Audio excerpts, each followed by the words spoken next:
Hello all, வணக்கம் and welcome to T20 world cup review. Pakistan New Zealand பிரேமதாசால் நடக்க போகுது ஒரு பிக் கேம். வணக்கம் பீடா, welcome to the show. Super ஹிட்டோட முதல் கேம் பாகிஸ்தான் நியூசிலாந்து. என்ன ஓப்பனிங் தாட்ஸ், கண்டிஷன்ஸ் எப்படி இருக்க போகுது, என்ன மாதிரிலாம் டீம்ஸ் என்னெல்லாம் பண்ண போறாங்க? பிச்சு உங்களுக்கு ஸ்லோவாக தான் இருக்கும், அதில் சந்தேகமே கிடையாது. It is not going to be high scoring that you have seen. இதில் என்ன பியூட்டினா, போன தடவை ரிஃப்ளெக்ட் பண்ணுறேன், திருப்பியும் ரிஃப்ளெக்ட் பண்ணுறேன். வேர்ல்டு கப்புக்கு முன்னாடி கடைசி 10 மேட்ச்ல பேட்டிங் ஃபர்ஸ்ட் 1 ஜெயிச்சிருக்காங்க, 9 டீம் சேஸ் பண்ணி ஜெயிச்சிருக்காங்க. ஓகே, இந்த T20 வேர்ல்டு கப்பில் பார்த்தீங்கன்னா பேட்டிங் ஃபர்ஸ்ட் 5 ஜெயிச்சிருக்காங்க, பேட்டிங் செகண்டு ஒரு மேட்ச் கூட ஜெயிக்கல. ரெண்டாவது விஷயம் என்னன்னா, batting second have been bowled out every single time they have played. They have not only lost a game and they have been bowled out every single time. இப்போ வந்துட்டு இந்த world கப்புக்கு முன்னாடி batting first average score 159, batting second 156. இந்த world கப்ல பாருங்க 177 batting first average, 123 batting second average. It is going to B slow, அதுல எந்த சந்தேகமும் கிடையாது. இந்த வின்னிங் ஸ்கோர் அப்படின்னு பாத்தீங்கன்னா, அதை தான் முதலேருந்தே இங்க நடந்த மேட்சுக்கு சொல்லிட்டு இருக்கோம். I'm going to repeat the same thing, that is going to be 170. And the theory to get that is going to be, you need to get a 55 start at least in power play. 2 wicket போனாலும் பரவாயில்ல. ஏன்னா எல்லா டீமையும் பாத்தீங்கன்னா number 8ல எவனா ஒருத்தன் ஆடுறமா, அந்த மாதிரி தான் டீம் எல்லாரும் எடுக்கிறாங்க. யாரும் தைரியமா 7 பேட்ஸ்மேன் வச்சுக்கிற 4 போலர் வச்சு அந்த தியரி யாரும் போறது கிடையாது. ஸோ 55 உங்களுக்கு வந்துடணும். 7 to 10 கன்சாலிடேஷனு, 28 ஃபார் நோலாஸ், ஒரு ஒரு 83 ஃபார் 2 அந்த மாதிரி வந்துட்டு, இந்த 11 to 15 பார்த்தீங்கன்னா ஒரு 40 ஃபார் 1, ஒரு 123 அந்த மாதிரி வந்து 3 விக்கெட் இல்லை maximum 4 wicket. One settle batsman number 8 can bat. Then அந்த 5 ஓவரில் உங்களுக்கு 47 52, 170 to 175 வந்துடும். அதுக்கப்புறமும் நீங்க டிஃபெண்ட் பண்ண முடியலன்னா, you cannot take a decision on what happen the toss or anything else. சீமர்ஸோட எக்கானமி 8.71, ஸ்பின்னர்ஸோட economy 7.32. people might have seen what happened, who has dominated in the 5 games that has been played என்றதை கிளியரா பார்த்திருப்பீங்க.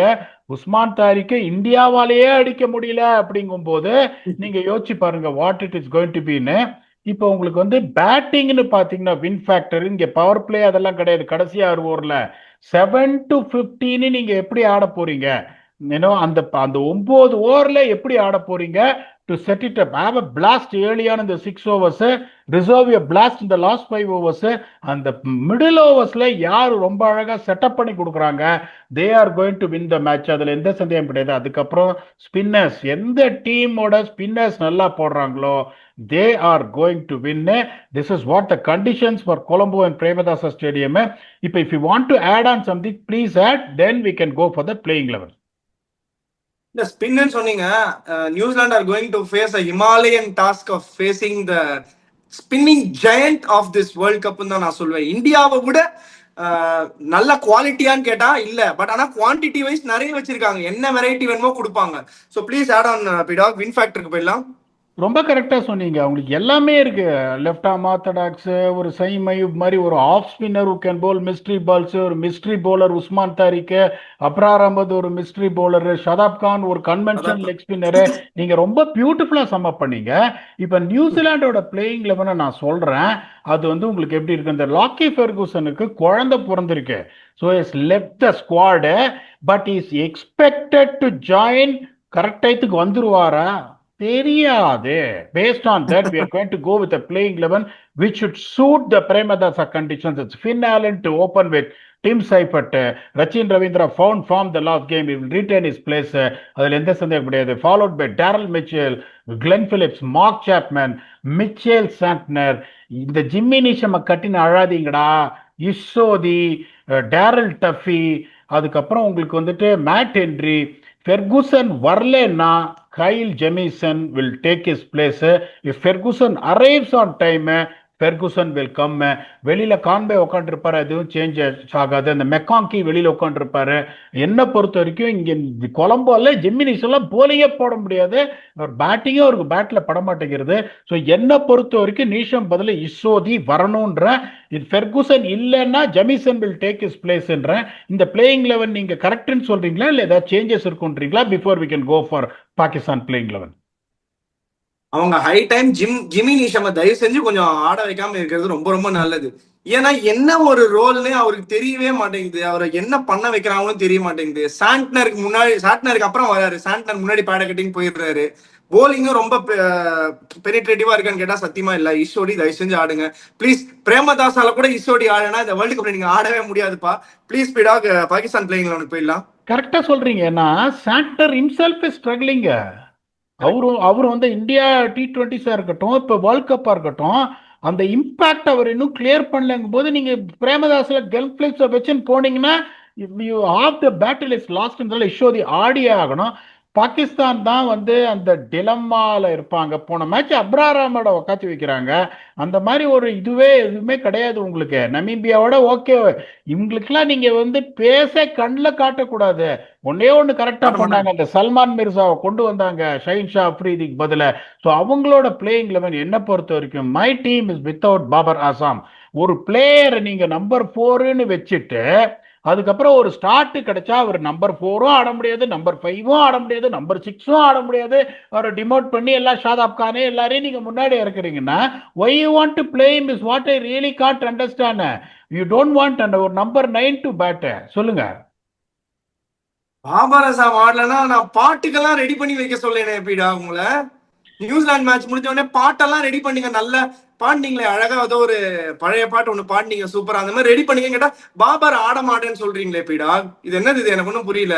இப்போ latest hit தான் defence ஆடுமா சாமி ஆடுமா சாமி அப்படின்னு நான் சொல்றேன். பட் அவங்க வந்து அதெல்லாம் அவங்க பண்ண மாட்டாங்க. அவங்க எப்படி போவாங்கன்னா இப்போ நான் இந்த பிளேயிங் லெவன் தான் போவாங்க. They are going to play an extra batsman. They feel the surplus amount of spinners what they got. எப்படி யோசிப்பாங்க? நவாஸ் 4 ஓவர் கொடுத்துட்றாரு. ஓகே, அதுக்கப்புறம் எனக்கு வந்து இவர் வந்து ஒரு 4 ஓவர் கொடுக்குறாரு. உஸ்மான் தாரிக் ஒரு 4 ஓவர் கொடுக்குறாரு. ஷாதாப் கான் ஒரு 4 ஓவர் கொடுக்குறாரு. அதுக்கப்புறம் Saim Ayub can also give me couple of overs. அதுக்கப்புறம் சல்மான் மிர்சா, ஃபஹீம் அஷ்ரஃப், இதை வச்சு நான் ஓட்டிடுறேன் அப்படின்னு சொல்லிட்டு அவங்க யோசிக்கிறாங்க. Because of one bad game unfortunately என்ன சொல்றது, இவர் அப்ராருக்கு வந்ததுனால அவங்க எப்படி போவாங்கன்னு சொல்றேன், நான் எப்படி போகணும்னு சொல்றேன். Then you can add on your feedbacks. Okay, so இப்போ பார்த்தீங்கன்னா சயீம் அயூப் இவங்களோட பிளேயிங் லெவன் பார்த்தீங்கன்னா சயீம் அயூப், ஷைப் சதா ஃபரான், சல்மான் அலி ஆகா, பாபர் ஆசாம், கவாஜா நஃபே, முகமது நவாஸ், உஸ்மான் கான், ஷாதாப் கான், ஃபஹீம் அஷ்ரஃப், சல்மான் மிர்சா அண்ட் உஸ்மான் தாரிக் அவங்க வந்து இப்படிதான் போவாங்க. பட் நான் என்ன இது பண்ணுவேன்னா I would rather drop Babar Azam and then I will try and get இவரு என்ன சொல்றது Abrar Ahmed in place of him. That is how I will see. ஒரே ஒரு ஃபாஸ்ட் போலிங் ஆப்ஷன் அப்படின்னு பார்த்தா that is definitely going to B இவர் தான். அதுல சந்தேகமே கிடையாது. சல்மான் மிர்சா மட்டும்தான். ஸோ அந்த மாதிரி இருந்தால் தான் பெட்டராக இருக்கும்னு பார்க்குறேன். உங்களுக்கு வந்து ஃபஹீம் அஷ்ரஃபும் இருக்காரு அப்படிங்கும்போது உங்களுக்கு தி NEET to get this act going on, அதில் எந்த சந்தேகமும் கிடையாது. ஸோ அவங்களுக்கு வெளியில இருக்கிறவங்க அப்படின்னு பார்த்தீங்கன்னா the guys who are going to be warming the bench அப்படின்னா that is going to be இவரு பேர் என்ன, ஃபக்கர் ஜமான் அன்பார்ச்சுனேட்ல வெளியே தான் இருப்பாரு. பாரிவள்ளல் வெளியில இருப்பாரு. இவரு ஷஹீன் அஃப்ரீதி அண்ட் நசீம் ஷா வெளியே இருப்பாரு. என்னோட கணக்குப்படி பாபர் அவுட் அண்ட் அப்ராரின் வேற எதுவும் மாறாது. நீங்க வந்து அவங்க என்ன பண்றாங்கன்றத நம்ம அடுத்து பேசிக்கலாம். நான் சொல்றது நீங்க ஒத்துப்பீங்களா? இல்ல பீடா எனக்கு நம்பர் 9ல வந்து ஃபஹீம் அஷ்ரஃப் வேணும். நம்பர் 9ல ஃபஹீம் அஷ்ரஃப் உங்களுக்கு பேட்டிங் ஆட போறாரா?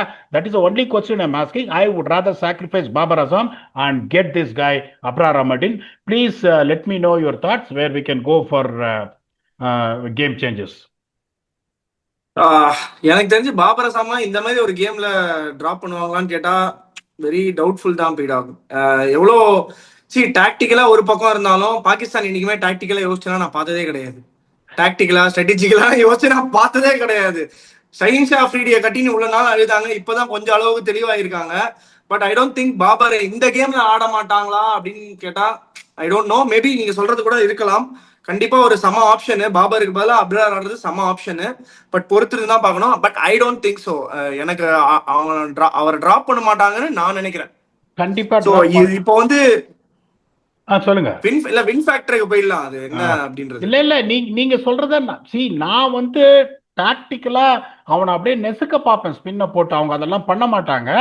தே will definitely go with this. இந்த 7 to 15 பேட்டிங் அப்படின்னு பாத்தீங்கன்னா உங்களுக்கு இப்ப நியூசிலாந்துல ஃபயர் பவர் இருக்கு, அதுல எந்த சந்தேகமும் கிடையாது.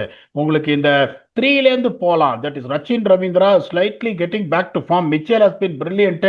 பிலிப்ஸ் பயங்கரமா அடிக்கிறாரு, சாப்மேன் பயங்கரமா அடிக்கிறாரு, சாண்ட்னரும் நல்லா ஆடுறாரு. பட் அவங்களுக்கும் பாத்தீங்கன்னா இந்த கண்டிஷன்ஸ் அப்படிங்கும் போது with Babar Azam expected to play, அவங்களுக்கு பாருங்க Salman அலியாக, Babur, Khawaja Nafe, Nawaz, Usman Khan, Shadab Khan, Faheem Ashraf, they bat even more deepன்றதுனால considering who is going to bowl for New Zealand, their spinners to this spinners போது அந்த எட்ஜ் டெஃபினட்டா பாகிஸ்தானுக்கு இருக்கு. அதுக்கப்புறம் வந்து ஸ்பின்னர்ஸுங்கும் போது நீங்களே என்ன சொன்னீங்க, இந்தியாவோட உங்களுக்கு வெரைட்டி இருக்குங்கும் போது இவங்க ஃபர்ஸ்ட் இஸ்ரோதே ஆடுவாங்களா என்னன்னு தெரியலன்றதுனால 5 எட்ஜ் பாகிஸ்தானுக்கு இருக்குன்றதுனால expected to be a low scoring affair. Pakistan will go with a slender edge of 52-48ன்றது என்னோட கணக்கு. நான் சொல்லி என்ன பிரயோஜனம்? நீங்க தானே கரெக்டா சொல்றீங்க. பாகிஸ்தானா நியூசிலாண்டா? நானுமே பாகிஸ்தான் எட்ஜ் கொடுக்குறேன் பீடாக். பட் ஒரே ஒரு ஃபேக்டர்ல தான் எனக்கு வந்து நியூசிலாந்து மேல கொஞ்சம் சந்தேகமா இருக்கு. ஏன்னா நியூசிலாந்து வந்து எனி விக்கெட் பாகிஸ்தானை வந்து டெஃபினட்டா ஒரு 3-4 விக்கெட் எடுக்கிறதுக்கு நிறைய கேப்பபிலிட்டி இருக்கு. ஃபர்ஸ்ட் 6-7 ஓவர்ஸ்ல 2-3 விக்கெட் டப்புன்னு கயட்டினாங்கன்னா அதுக்கப்புறம் சாண்ட்னர் இஷோதி ஸ்குவீஸ் பண்றதுக்கு நிறைய சான்ஸ் இருக்கு. அந்த மாதிரி பாகிஸ்தான் ஃபர்ஸ்ட் பேட்டிங் ஆடி கொஞ்சம் லோ ஸ்கோர் பண்ணாங்கன்னா ரொம்ப கஷ்டப்படுவாங்க திருப்பி அதை டிஃபெண்ட் பண்றதுக்கு. But still in Premadasala, there is a very high chance that Pakistan are going to really dominate this game. என்ன பொறுத்த வரைக்கும் I am going to go with 60-40 with Pakistan. இது பெரிய மார்ஜின் தான். ஒரு 2 பெரிய டீம் ஆடும்போது இந்த மார்ஜின் வந்து நியாயப்படி கொடுக்க கூடாது. பட் ஏன் நான் கொடுக்குறேன்னா I really strongly feel that இவங்களோட மிடில் ஆர்டர் பேட்டிங்கும் அவங்களோட ஸ்பின்னும் ஈக்குவேட் ஆயிடுதுன்னு நான் ஃபீல் பண்றேன். ஏன்னா Daryl Mitchell and Rachin Ravindra is going to be the key factor for New Zealand. But அவங்க 2 பேரையுமே ரன் அடிக்க விடாம டை டவுன் பண்ணி விக்கெட் எடுக்கிறதுக்கு இவங்கள்ட்ட பவுலர்ஸ் இருக்காங்க. சோ அதனால 60-40 கரெக்டா. Game changers next game changers போயிடுங்க. ஃபர்ஸ்ட் டைம் 2 பேரும் ரொம்ப நாள் கழிச்சு ஒரே இதுல இருக்கும். Daryl Mitchell is one who plays spin well, uses speed and hits down the ground. So I'm picking Daryl Mitchell for New Zealand. பாகிஸ்தான்ல சல்மான் அலி ஆகா இஸ் டியூ. ஒரு நல்ல பிளேயர், பட் டிப்பு அடிச்சுட்டு அவுட் ஆயிட்டாரு. he knows the responsibility of taking the game deep here. அதுல எந்த சந்தேகமும் கிடையாது. பர்டிகுலர் சாயிப்ஸாதா ஃபரான் வந்து மிக்ஸ்டு கியர்ல ஆடுறாருங்கும் போது my choices R Salman Ali ஆகா from Pakistan and Daryl Mitchell from New Zealand. இன்னொன்னு சொல்றேன் உங்களுக்கு, நீங்க வந்து நான் சொன்ன சாய்ஸே நீங்க ஆல்ரெடி செலக்ட் பண்ணி வச்சிருந்தீங்கன்னா ப்ளீஸ் கோ வித் தட். அதுக்காக நீங்க மாத்தணும்ன்ற அவசியம் கிடையாது. ஓகே, அதனால நீங்க இப்ப சொல்லுங்க எப்படி நீங்க பாத்தீங்க. எல்லாம் நம்ம 2 பேரும் ஒரே மாதிரி திங்க் பண்றதால நான் டேரல் மிச்சல் எழுதி வச்சிருந்தேன். பட் ஆனா எனக்கு தெரியும் நீங்க கண்டிப்பா டேரல் மிச்சல் சொல்லுவீங்கன்னு. அதனாலதான் ஸ்லாஷ் போட்டு ரச்சின் ரவீந்திரா எழுதி வச்சிருக்கேன். ரச்சின் ரவீந்திராக்கு என்னோட game changer from New Zealand will be Rachin Ravindra. ஏன் சொல்றேன்னா there is a lot of incoming spinners and left arm spin இருக்காங்க. So Rachin Ravindra's role will be very important. அவர் வந்து ஒரு 30 balls 45-50 அடிச்சா கூட 35 balls 50 அடிச்சா கூட டெஃபினட்டா அது வந்து ஒரு வின்னிங் நாக்கா இருக்கிறதுக்கு நிறையவே சான்ஸ் இருக்கு when they are really chasing. So அதனால Rachin Ravindra for New Zealand and Saim Ayub for Pakistan. ஏன்னா நியூ பால்ல இந்த 2 பேர் அந்த கடோத் கஜர் 2 பேரையும் விக்கெட் எடுக்கிறதுக்கு இந்த ஹிஸ்டரி போட்டு விக்கெட் எடுத்துட்டாருன்னு வைங்க 2 விக்கெட்டை. அதுக்கப்புறம் நியூசிலாண்டோட அட்டாக்கை டப்புன்னு கார்ட்ஸ் மாதிரி ஓபன் பண்றதுக்கு நிறைய வாய்ப்பு இருக்கு. சோ அதனால சைம் அயூப் ஃப்ரம் பாகிஸ்தான் போறேன். சூப்பரா 2 கேம் சேஞ்சஸும் பயங்கர டாக்டிக்கலா போயிருக்கு. அண்ட் நம்மளோட ஃபேவரட் செக்மெண்டான பியூட்டிஃபுல்லான செக்மெண்ட் ஸ்டம்ப் பீடாக்கு வந்துட்டோம். ஸோ நான் பீடாக இன்னைக்கு ஸ்டம்ப் பண்ணியே ஆவேன்னு சொல்லி 2 சூப்பர் கொஸ்டின் எடுத்து வந்திருக்கேன். முதல் கொஸ்டினுக்கு போயிடுறேன். பீடாக் யூசர் பாலாஜி 739 அப்படின்னு அவர் கேட்டிருக்காரு. Hi, this is Balaji. I am playing lower division league. In nets, I am able to play even a second and third division bowler well. But during matches, I am not able to convert into runs. Can you help me how to train mentally before the match? Thank you. Please help me out. என்ன சொல்றாருன்னா அவர் வந்து ஒரு second division ஆமா lower division bowler ஆடுறாரு அவரு. Second division and third division bowlers நல்லா விளையாடுறாரு. Since being lower division player அந்த போலர்ஸ் நல்லா விளையாடுறாரு. பட் மேட்சுக்கு போனா ஏதோ ஒன்னு கட்பட் ஆகி நான் மென்டலி ஏதோ சரியா இல்லாம நான் ரன் அடிக்க முடியாம போயிடுது. அது ஏதாவது சேஞ்ச் பண்ண முடியுமா? மென்டலி ஏதாவது எனக்கு ஹெல்ப் பண்ண முடியுமான்னு கேட்டிருக்காரு. அது அந்த அந்நியன் படத்துல கேட்குற மாதிரி என்னடா இது விவகாரமா இருக்கும் போல்தேடா, எக்ஸ்ட்ராடினரி கொஸ்டின் கேட்டிருக்காரு. அதாவது இந்த மாதிரி நிறைய பேரை நான் டெய்லி பேசிஸ்ல பாக்குறேன். நான் ஒர்க் பண்ற எல்லா டீம்லயும் பாக்குறேன். நெட்ஸ்ல பாத்தீங்கன்னா யார் அது ஏபிடி வில்லியர்ஸான் இருக்கும், அங்க போட்டா கொட்டு கொட்டு கொட்டு கொட்டுன்னு கொட்டுவாங்க மேட்ச்ல. ஒண்ணு என்னன்னா உங்களுக்கு நெட்ஸ்ல வந்து உங்களுக்கு கணக்கு கிடையாது எத்தனை தடவை அவுட் ஆறீங்க அப்படின்னு. மேட்ச் அப்படிங்கும் போது நிறைய பேர் அங்க வாங்குறது என்னன்னா அந்த மேட்ச் ஃபியர். அந்த நெட்ஸ்ல என்ன பண்ணுவாங்க, அப்படியே ரீச் பண்ணி டமால்னு கவர் அடிப்பாங்க. மேட்சுக்கு போனா இப்ப இங்க ஒரு சவுத் ஆப்பிரிக்கால ஒரு டாப் பேட்ஸ்மேன் ஒருத்தர் இருக்கார், பேரை சொல்ல விரும்பல. ஐயோ அடியா கவர் டிரைவ் இல்ல மேல போயிடுச்சுன்னா அது தென்னாலி கமல் சொல்ற மாதிரி அது கவர் டிரைவ் அடிக்க பார்த்தால் பயம், பிளிக்கிங் அடிக்க பார்த்தால் ஷார்ட் விக்கெட் கையில் போயிடுமோ என்று பயம் அப்படின்னு. ஃபர்ஸ்ட் ஃபேக்டர் நான் பார்த்தது என்னன்னா அந்த பயம். ஒருவேளை நம்ம அடிச்சு அவுட் ஆயிடுவோமோ, அப்படியே அவுட் சைட் ஆஸ்டம் வந்து அப்படியே ஃபிளிக் ஆடுவாங்க நெட்ஸ்ல. அது ஒன்னே that most important thing is fear of failure நிறைய பேருக்கு இருக்கு. ரெண்டாவது என்னன்னா நெட்ஸ்ல நீங்க ப்ரிப்பேர் பண்ணும்போது நீங்க ஓப்பனிங் பேட்ஸ்மேனா நம்பர் 3யா நம்பர் 6ஆன்னு அதுக்கு தகுந்த மாதிரி you have to face your timings when it comes to nets. Opening batsman இப்ப செகண்ட் டிவிஷன் தேர்ட் டிவிஷன்றாரு, ஸோ 50 ஓவர்ஸ் மேட்சா இருக்கும். ஸோ ஒரு ஓப்பனிங் பேட்ஸ்மேனா தான் நீங்க என்ன பண்ணணும், first 10 over survival. First 10 overs அந்த அந்த லெவல்ல ஃபர்ஸ்ட் 10 ஓவர் சர்வைவல். ஓகே, எப்படி விட்டு ஆடுறேன், close to the line of the ball எப்படி ஆடுறேன், பால் வந்து ஷேப் ஆச்சுன்னா எப்படி ஆஃப் ஸ்டப்பை கவர் பண்ணி ஆடுறேன், உள்ள வர்ற பாலுக்கு குறுக்கு போடாம எப்படி நேரா ஆடுறேன். ஸோ நீங்க பிராக்டிஸ் பண்ணும்போது எப்படி பிராக்டிஸ் பண்ணணும்னா, நீங்க ஒரு ஓப்பனிங் பேட்ஸ்மேன் எவ்வளோ டாப் ஆர்டர் பேட்ஸ்மேன் நம்பர் 3யா இருந்தா அதுக்கு தகுந்த மாதிரி ஃபர்ஸ்ட் திங் இஸ், இப்ப அவர் என்ன சொல்றாரு, ஐ எம் ஃபெயிலிங்ன்றாரு. ஸோ ஃபெயிலிங்னா is getting out early is what I assume. அப்படிங்கும்போது என்ன பண்ணுறது, first and foremost thing is how to get it of the survival mode. So நான் அப்படி இது பண்ணுவேன். ஒரு நம்பர் 5 பேட்ஸ்மேன் அப்படின்னா மிடில் ஓவர்ஸ்ல போறோம், ஸ்பின்னர்ஸ் வந்து என்ன பண்ணுவாங்க, கிரவுட் பண்ணி இப்போ அதுவும் 4 ஃபீல்டர் தான் வெளியே இருக்க முடியும், 5 ஃபீல்டர் உள்ள நிறைய டாட் பால் ஆடும். ஸோ ஸ்பின்னர்ஸ் வரும்போது பர்டிகுலரா சர்வைவல் மோடு என்ன, அட்டாக்கிங் ஆப்ஷன் என்ன, ஒரு ஆஃப் ஸ்பின்னர் போடுறாங்க, ஓகே ஷார்ட் ஸ்கொயர்ல உள்ள வச்சு போடுறாங்களா, அவுட் சைடு ஆப்ஷன் போய் நான் ஸ்வீப் பண்றேன், இல்ல 3 பேர் லெக் சைடு வச்சு நான் ஆஃப் சைடு ஓப்பனா விடுறேன்னா பேக் ஃபுட் போய் பஞ்சில் வந்துட்டு எப்படி வந்துட்டு அந்த 30 யார்ட் சர்க்கிள் நான் பெனட்ரேட் பண்றேன், இல்ல ஒரு ஆள் மிடாஃபோ உள்ள இருக்காங்களா த்ரூ த லைன் இறங்கி தலைக்கு மேல எப்படி அடிக்கிறேன். So unless otherwise there should be 2 ways of preparations. வெறும் சர்வைவலுக்கு போனீங்கன்னா ஒரு 17 பால்ல நீங்க வந்துட்டு டிஃபென்ஸ் ஆடுமா சாமே அப்படின்ட்டு ஸ்கோர் போர்டை பாத்தீங்க, 17 பால்ல 3 நான் எக்ஸிஸ்டன்ட் ஷாட் ஒன்று அடிச்சு அவுட் ஆயிடுவீங்க.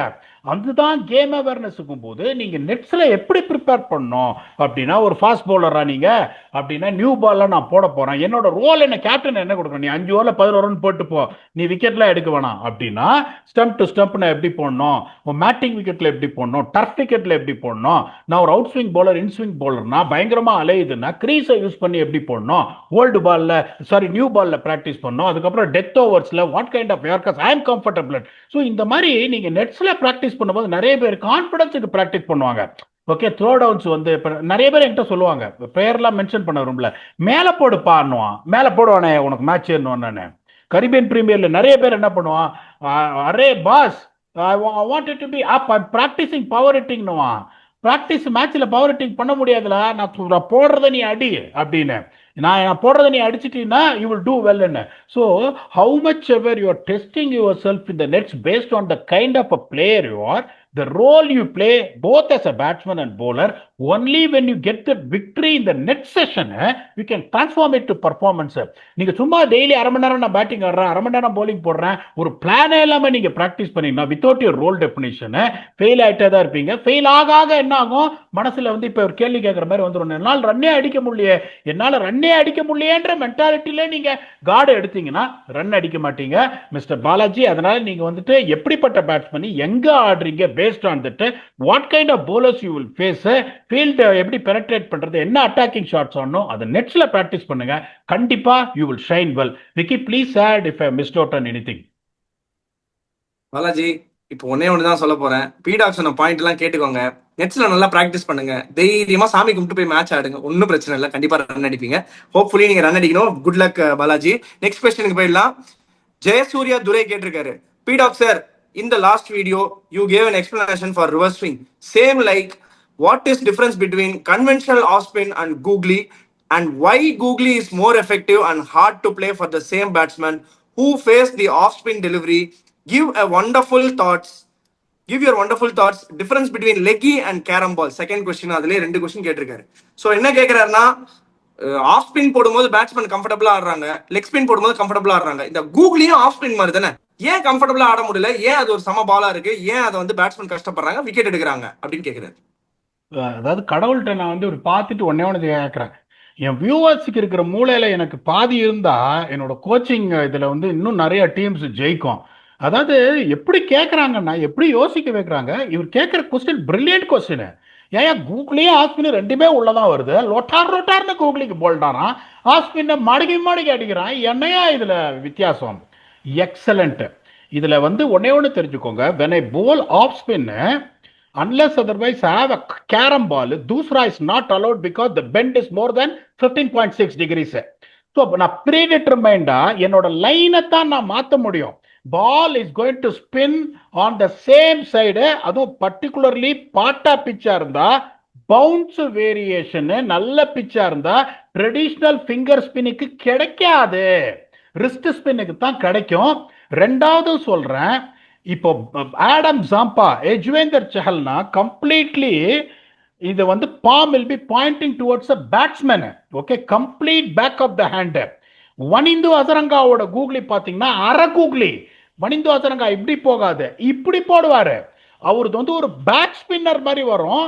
சில சமயம் என்ன ஆகும் உங்களுக்கு, அந்த கரெக்டா நீங்க அந்த கூகுளி அந்த பாம் வந்து பேட்ஸ்மேனை ஃபேஸ் பண்ணலன்னா உங்களுக்கு என்ன ஆகும், நிறைய திரும்பாது.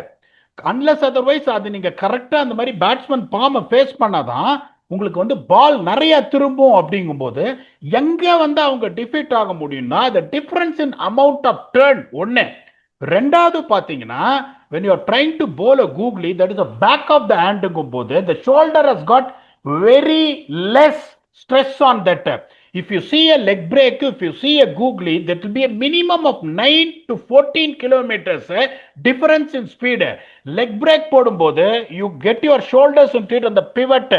கூகுளி போடும்போது பாத்தீங்கன்னா மோஸ்ட் ஆஃப் த டைம் உங்க ஷோல்டர் கீழே இறங்கியிருக்கும். You will be slightly open chested when compared to leg break. Leg பிரேக்னா இப்படி வரும். கூகுளில நீங்க வந்துட்டு இப்படி போயிட்டீங்கன்னா உங்களுக்கு அரைக்குழி விழுந்துரும், திரும்பி நொறுக்கிடுவாங்க. கூகுளிங்கும் போது உங்களுக்கு என்ன இருக்கும், கொஞ்சம் ரிலீஸ் டாலா இருக்கும், should be open sestet.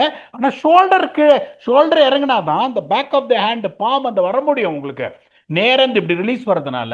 So most of the time அவங்க வந்து எங்க தே வில் கெட் டிஃபீட்டட் அப்படின்னா த பேஸ் ஆஃப் த பால். இப்போ நான் லெக் பிரேக் வந்து போட்டுனே இருக்கேன், சரட்டு இந்த மோஷன் முகமது மோஷின் ஒருத்தர் யூஎஸ்ல போடுறாரு பாருங்க, செம்ம குயிக் லெக் ஸ்பின்னர்.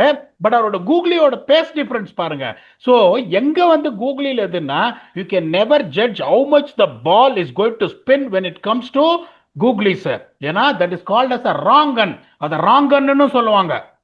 ஆனா நீங்க ஆஃப் ஸ்பின் போடுறீங்க அப்படிங்கும் போது அந்த ட்ரெஜெக்டரிய பார்த்தா உங்களுக்கு தெரிஞ்சிடும். இப்ப ட்ரெஜெக்டரிய பாக்குறீங்க, மேல தூக்கி போடுறான்னு தெரிஞ்சா டமால் நீங்க இறங்கிடலாம். பட் கூகுளில எந்த ட்ரெஜெக்டரியா இருந்தாலும் உங்களுக்கு நார்மல் பேஸோட கொஞ்சம் ஸ்லோவா தான் இருக்கும். ரெண்டாவது பாத்தீங்கன்னா, அன்லெஸ் அதர்வைஸ் ஆங்கிளை வச்சு தான் ஒருத்தன் கூகுளி போடுறானா இல்லையான்னு கண்டுபிடிக்க முடியும். நிறைய பேர் எப்படியா கையை பார்ப்பேன், 22 யார்டு டிஃபரன்ஸ் இருக்கு இப்படின்னு நீங்க அவன் ரிஸ்ட் எல்லாம் தெரியவே தெரியாது. நான் சொல்றேன் எப்படி வந்து ரீட் பண்ண சொல்லுவேன்னு. ஒரு சில போலர் பாத்தீங்கன்னா அவன் எந்த ஆங்கிள் வந்தா அவன் கூகுளி போடுறான் அப்படின்றது இதைத்தான் சொல்லுவேன். கொஞ்சம் ஓப்பன் செஸ்டடா இருப்பான், கொஞ்சம் ஹைட்டு கம்மியா இருக்கும், பார்த்துனே உள்ள வரமாட்டான். ஒரு சிலர் எப்படின்னா சாம்பாலாம் எப்படின்னா லெக் ஸ்பின் போடும்போது நல்லா க்ளோஸ் டு த கிரீஸ் வந்துட்டு பாலை ட்ரிப் பண்ணி ஸ்பின் பண்ணுவாரு. அதே கூகுளி போடும்போது பாருங்க, யஜ்வேந்தர் சாலும் பாருங்க, the way they use their crease. So அதை வச்சுதான் இது பண்ண முடியுமே ஒழிய கையை இப்படி பார்த்துனே இருந்தீங்கன்னா பாலை விட்டுருவீங்க. ரொம்ப சிம்பிள். அப்படிங்கும்போது நிறைய பேர் என்ன பண்ணுவாங்க, ரீடே பண்ண மாட்டாங்க அந்த கூகுளியா லெக் பிரேக்கான. ஸோ லெக் பிரேக்குக்கு ஆட போய் பால் சரட்டு உள்ள வர்றதுனால தான் கூகுளி இதாவது. இப்போ அடுத்து என்ன கேட்டிருக்காரு, லெக் ஸ்பின்னும் கேரம் பால். சி கேரம் பாலும் இன்னொன்னு பாத்தீங்கன்னா the same thing applies. Middle ஃபிங்கரை வச்சு தள்ளுறது தான் கேரம் பால். ஓகே, கேரம் பால்லையும் unless otherwise your open chested carrom பாலே நீங்க போட முடியாது. ஓகே, கேரம் பாலே நீங்க போட முடியாது. இதுல நீங்க எப்படி வந்து அதை தான் நான் சொல்றேன். இப்ப நான் அனாலிசிஸ் பண்ணும்போது என்ன சொல்லுவேன், வருண் சக்கரவர்த்தி எத்தனை டைப் ஆஃப் கேரம் பால் வச்சிருக்காரு? 2 போலர் தான், 3 போலர் தான். எனக்கு தெரிஞ்சு நிறைய டைப் ஆஃப் கேரம் பால் வச்சிருக்கு. ஒன்னு அஜந்தா மெண்டிஸ், அவர் கிரிக்கெட் ஆடுறது இல்ல. அதுக்கப்புறம் இப்ப வருண் சக்கரவர்த்தி, அதுக்கப்புறம் சுனில் நாராயண். ஸோ இவங்க 3 பேருமே பார்த்தீங்கன்னா ஒன்னு லோடிங் பொசிஷனு, ரெண்டாவது have open sestet they are. அதை வச்சு தான் இப்போ வருண் சக்கரவர்த்தி வந்து லெக் ஸ்பின் ஒன்று கன்வென்ஷனலாக போடுறாரு. அந்த லெக் ஸ்பின் போடும்போது அவரோட ஹேண்ட்ஸ் பார்த்தீங்கன்னா கொஞ்சம் அவே ஃப்ரம் த ஹெட் இருக்கும். லெக் ஸ்பின் இங்கேருந்து போட முடியாது. இங்கேருந்து போட்டிங்கன்னா என்ன ஆகும், லெக் ஸ்பின்றது ஷோல்டரை வச்சு தள்ளுறது. இங்கேருந்து போட்டிங்கன்னா உங்களுக்கு என்ன ஆகும், பால் வெளியில் போகாது, ரெண்டாவது லென்த்தை மிஸ் பண்ணுவீங்க. ஸோ கொஞ்சம் ரவுண்டாமல் இருந்தால் தான் லெக் ஸ்பின் போட முடியும். Even though it's got a tall release. So அப்படிங்கும் போது நீங்கள் கேரம் பால் அப்படின்னு நீங்கள் பார்க்கும் போதும் இது ரெண்டாவது திங்கு பார்த்தீங்கன்னா லெக் ஸ்பின்னுங்கிறது நார்மல் ரெவல்யூஷன்ஸ், கேரம் பாலுங்கிறது பேக் ஸ்பின்னர். இப்படி போகும் பால். இப்படி போகும்போது உங்களுக்கு என்ன ஆகும், the bounce will always be low. The bounce will always be low on the carom ball. The difference between leg break and carom ball is a subtle difference of bounce. So இப்போ நீங்கள் read பண்ணணும்னா இதுதான். இதில் அவர் கேட்ட கேள்வி எதிரி extraordinary question. ஒரு போலரை நீங்கள் டீகோட் பண்ணணும்னா his angle of run up at the release position, whether it is open chested or closed in side ஆன, இதை வச்சு தான் நிறைய டிசைட் பண்ண முடியும். நீங்கள் கையெல்லாம் பார்க்க முடியாது. கையெல்லாம் பார்க்கறதுக்கு பைனாகுலர் தான் கொடுக்கணும். பைனாகுலர் வச்சு பார்த்துட்டு கொஞ்சம் ஏரியா கையை பார்த்துக்கா ரிலீஸ் பண்ணு அப்படின்னா தான் ஆட முடியுமே. உடைய நிறைய பேர் என்ன சொல்லுவாங்க, கையை பாரு, கையெல்லாம் பார்க்கவே முடியாது. You understand. இப்போ இவர் பியூட்டிஃபுல் கேள்வி கேட்கிறார். அந்த இது மோஷன்ல ஒரு 22 யார்ட்ல இருக்கான், நான் வந்து என்னோட செட்டப் பொசிஷன் ரெடியா இருக்கேன், நீ கையை எப்படி பார்க்கவே முடியாது, தெரியவும் தெரியாது. அவன் ஆங்கிள் ஆஃப் பொசிஷன், பாடி பொசிஷனை பார்த்தா இது பண்ணும். This is what little I know and this is what I tell the batsman how to differentiate picking in googly, carrom ball and other things. Please Vicky, நான் அதான் மிஸ் பண்ணியிருந்தீங்கன்னா ஆட் பண்ணுங்க. ஜெயசூர்யா, இதோட ஒரு பியூட்டிஃபுல் எக்ஸ்பிளனேஷன் நான் யாராலையுமே கொடுக்க முடியாது. சூப்பரா எக்ஸ்பிளைன் பண்ணாரு. எனக்கே வந்து ஒரு ஒரு டியூட்டோரியல் வீடியோ மாதிரி இருந்தது. இதே மாதிரி பியூட்டிஃபுல்லான கொஸ்டின்ஸை அமுச்சிக்கிட்டே இருங்க. நாங்க பீடாக கிட்ட கேட்டுக்கிட்டே இருக்கோம். ஸ்டம்ப் பண்ணிட்டே இருக்கலாம், 2 பேரும் சேர்ந்து ஸ்டம்ப் பண்ணலாம். ஸோ அடுத்த வீடியோலையும் கொஸ்டின்ஸை நிறைய போஸ்ட் பண்ணுங்க, இந்த வீடியோலையும் போஸ்ட் பண்ணுங்க. சூப்பரா வந்து இந்த செக்மெண்ட்டை முடிச்சு வச்சிங்க பீடாக். அப்படியே நீங்க நியூசிலாந்து பாகிஸ்தான், நம்ம 2 பேருமே பாகிஸ்தானுக்கு எட்ஜ் கொடுத்துருக்கோம். என்ன பண்ண போறாங்கன்னு தெரியல நம்ம பசங்க. க்ளோசிங் தாட்ஸ் கொடுத்துட்டீங்கன்னா சூப்பரா இருக்கும் பீடாக். இன்னைக்கும் வந்து அம்பையர் ஒரு 5 நிமிஷம் எடுத்துட்டு சரி பேட்ஸ்மேனுக்கு கொடுத்துட்றேன், இன்னைக்கு ஆல்மோஸ்ட் அவுட் ஆயிருப்பேன் நான் ஆனஸ்ட்லி ஸ்பீக்கிங். இப்பதான் வந்து மேட்சை முடிச்சுட்டு இப்போ வந்து உட்காடுறேன். அதான் என்னடா விவகாரமா இருக்கும் போல் தேடா அப்படின்னு. Sometimes in life you have to appreciate and give appreciation where it's due. எப்படி கேட்குறாங்க பாருங்க கேள்வி. அது வந்து ஏதோ whatever little I know, எனக்கு பேசுறதுக்கு ஒரு சான்ஸ் கிடைக்குது. ஸோ இப்போ நான் வந்து உங்களை மாதிரி ஒரு புத்திசாலியோட இப்போ இந்த எபிசோட பண்ணுறேன். There is a good chance that you can also add on something where I miss out. So it's a learning curve for me. நான் உடனே ஒன்று சொல்கிறேன், என்ன சொல்றது, I am going to change my verdict. Caribbean Premier League நான் போகும்போது, ஏன்னா இவ்வளோ பேர் நல்ல கேள்வி கேட்குறீங்க, ஒரு ஆளுக்கு நான் டிஷர்ட் கொடுக்குறது நியாயம் இல்லை. I am going to select 3 viewers. I am going to take that effort for you and I am going to send those 3. ஒருத்தருக்கு already Imran Tahir signed jersey அமிச்சிட்டேன், செந்தில்நாதன் ஒருத்தர். அவர் ஒரு எப்போ பார்த்தாலும் கமெண்ட் பண்ணினே இருப்பார். அவர் 3 பேருக்கு கொடுக்கலன்னா எனக்கு மனசாட்சி இல்லாம மாதிரி ஆயிடும். ஸோ இப்போ பாகிஸ்தான் நியூசிலாந்து அப்படிங்கும்போது கண்டிஷன்ஸுக்கு தகுந்த மாதிரி நான் திருப்பியும் சொல்றேன், அகமதாபாத் டெல்லியில கரும்புள்ளி செம்புள்ளி குத்தி அமைச்சிருப்பான் நியூசிலாண்டு. ஏன்னா 170 அடிச்சா ஃபாலோவன் கேட்பான், கண்டிப்பா கேட்பான். ஃபாலோவன் ஷூரா கேட்பான், கொடுக்க மாட்டாங்க நியூசிலாண்டு. வெரி ஹார்ட் கேஸ் போடாங்கன்றுவாங்க. கொலம்போல அதுவும் இன்னொன்னு சொல்றேன், சைஃபட்டும் பின்னாலனும் விக்கி 11 for 2 ஆச்சு. அதுக்கப்புறம் தடுமாறிடுவாங்க. அதையும் நான் உங்களுக்கு சொல்லிடுறேன், to be very honest with you. அதனால வந்து but I still feel somehow because they are good players of spin. New Zealand fast bowlers அவ்வளோ சரியா போட மாட்டேன்றாங்கன்றதுனால I have given a tiny edge of 52-48. Vicky has given a handsome edge of 60-40, but Vicky has been spot on more than me. I have to accept that. பார்ப்போம் என்ன நடக்கிறது அப்படின்னு. திரும்பி வருவோம் மார்க் ஆண்டனியா இல்லைன்னா டேஞ்சர் டேஞ்சர் டேஞ்சர் நியூசிலாண்டா அப்படின்னு with your very own velvet blast Vignesh to do a review. Until then, thanks a lot and bye bye.